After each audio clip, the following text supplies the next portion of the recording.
सभी मित्रों को राधे राधे। मैं आचार्य आलोक मिश्रा आप सबके साथ आज नई जानकारी के साथ जुड़ रहा हूं। और जैसा कि मैंने आपको पिछली वीडियो में बताया था कि घर में कौन से पौधे हमें नहीं लगाने चाहिए, आज हम बात करते हैं कि हमारे घर में कौन से पौधे होने चाहिए। और अगर वो पौधे आपके घर में लगे हुए हैं तो आप यकीन मानिए आपके घर में धन, ऐश्वर्य और समृद्धि परिपूर्ण रूप से बढ़ेगी। तो किन किन पौधों को हमें लगाना है, ऐसे पौधों की हम आपसे बात करते हैं। और उन पौधों को लगाने से आपके मानसिक तौर से जो होता है ना कि मानसिक परेशानी है, घर में लगातार कोई ना कोई तनाव बढ़ा रहता है, तो उससे आपको बहुत जल्द निजात मिलेगी। तो सबसे पहला पौधा है जिसे आप सभी लोग जानते हैं, तुलसा जी। तुलसा जी दो प्रकार की होती है, एक तो रामा तुलसी और दूसरा श्यामा तुलसी। दोनों ही तुलसा जी बहुत उपयोगी है, लेकिन अगर दोनों ही लगा लें तो बहुत अच्छा है, नहीं तो श्यामा तुलसी जो है घर में ज़रूर लगाएं। उससे देखिए तुलसा जी की महिमा कही जाती है, हमारे बड़े बुजुर्गों ने भी हमसे कहा है कि जो घर में तुलसा जी है, चौक में है या आंगन के बीच में तुलसा जी लगी हैं, तो उसमें जल चढ़ाना चाहिए, दीपक जलाना चाहिए और उसकी परिक्रमाएं करनी चाहिए। अच्छा, तुलसा जी के लिए ऐसा कहा क्यों जाता है? सबसे पहला नियम आता है कि तुलसा जी होनी चाहिए घर के अंदर। तो उसका कारण है कि तुलसा जी एक ऐसा वृक्ष है, ऐसा पौधा है जो स्वयं नारायण है अपने आप में। ठीक है। और दूसरा जी बात ये भी है कि तुलसा जी एक ऐसी औषधि है कि आपके घर में किसी को भी कोई रोग हो तो तुलसा का सेवन करने से उसके रोग में वो लाभ मिलेगा। दूसरा, परिक्रमा करना कहा जाता है, तुलसा जी की परिक्रमा जरूर करनी चाहिए। तो उसका मेन कारण है तुलसा जी की परिक्रमा करने से, क्योंकि तुलसा जी जो है सिर्फ ऑक्सीजन देती है और कार्बन डाई, जितने भी वृक्ष है ना वो एक समय में ऑक्सीजन देते हैं, एक समय में कार्बन डाइऑक्साइड छोड़ते हैं, लेकिन तुलसा जी 24 घंटे ऑक्सीजन देती है। इसलिए शास्त्र कहते हैं कि घर के अंदर तुलसा जी लगानी चाहिए। तो इसलिए आप घर में जरूर तुलसा जी लगाएं। दूसरी बात, तुलसा जी के बाद हमें दूसरा पौधा कौन सा लगाना चाहिए? तो जो है सफेद आँखा, जिसे श्वेतार्क भी कहते हैं, सफेद आंखें का वृक्ष।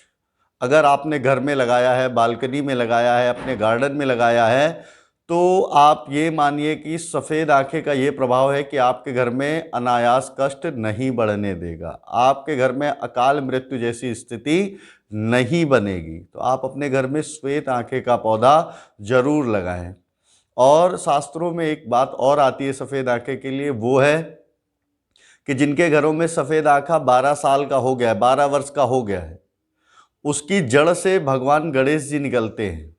तो निकलते तो नहीं, आपको उसकी जड़ भगवान गणेश जी के स्थान पर स्थापित करनी है। आप ये मान के चलिएगा कि आपके सभी कार्य जो है संपन्न होंगे। दूसरी चीज वो है जिसे आप लोग परिजात के नाम से जानते हैं। परिजात का पौधा बहुत उत्तम माना जाता है, उसे आप घर में लगाएंगे तो उससे सुख और समृद्धि आपकी बढ़ेगी। परिजात के पुष्प आप लोगों ने देखे होंगे, तो मैं बाकी आपको दिखाऊंगा कि परिजात का वृक्ष कैसा होता है, उसे भी आप लोग अपने घर में जरूर लगाएं। अब हम बात करते हैं चौथे पौधे की, जो है कनेर। कनेर कई प्रकार के, पीला, गुलाबी, सफ़ेद कनेर के फूल होते हैं और भगवान शंकर को बहुत प्रिय है। तो आप लोग अपने घर में जो है कनेर का, कनेर का वृक्ष जो है जरूर लगाएं।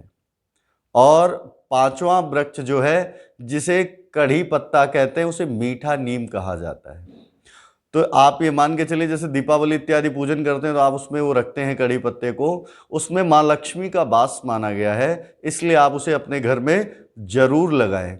मीठा नीम अगर घर में आपने लगा रखा है तो आप ये मान के चलिएगा कि आपके घर में धन का अभाव नहीं होगा। तो ये जो मैंने आपको 5 पौधे बताए हैं, 5 वृक्ष बताए हैं, इनको आप लोग अपने घर में जरूर लगाइए। और एक बहुत छोटी सी बात है कि अगर आप लगाते हैं तो ऐसे स्थान पे आप लोग लगाइएगा जहां इनको धूप मिल सके। ऐसी बंद जगह न लगा दें कि ये पौधे आपके बेकार हो जाएं, मुरझा जाएं। ऐसे स्थान पे रखना इनको कि जहां पे आप रोज इनका दर्शन कर सकें, इनको जल दे सकें और इन पर धूप भी बनी रहे। इसके अलावा अगर आपको कोई हमसे नई जानकारी के बारे में बात करनी है तो प्लीज़ आप हमें हमारे डिस्क्रिप्शन में मैसेज कर दीजिए, अगली वीडियो में मैं आपको उसकी पूर्णतः जानकारी दूंगा। अगर आपको मेरे द्वारा दी गई जानकारी किसी भी प्रकार से नहीं समझ में आई है तो आप मेरे दिए गए नंबरों पे मुझसे बात भी कर सकते हैं। और अंत में एक ही बात कहूँगा कि इस चैनल को प्लीज़ आप लोग जो है शेयर करें, सब्सक्राइब करें और लाइक करें। वीडियो को जितना हो सके उतना शेयर करें तो अन्य लोगों को भी आपके द्वारा लाभ मिलेगा, जिसका श्रेय आपको परिपूर्ण रूप से मिलेगा। आप सभी को पुनः एक बार राधे राधे।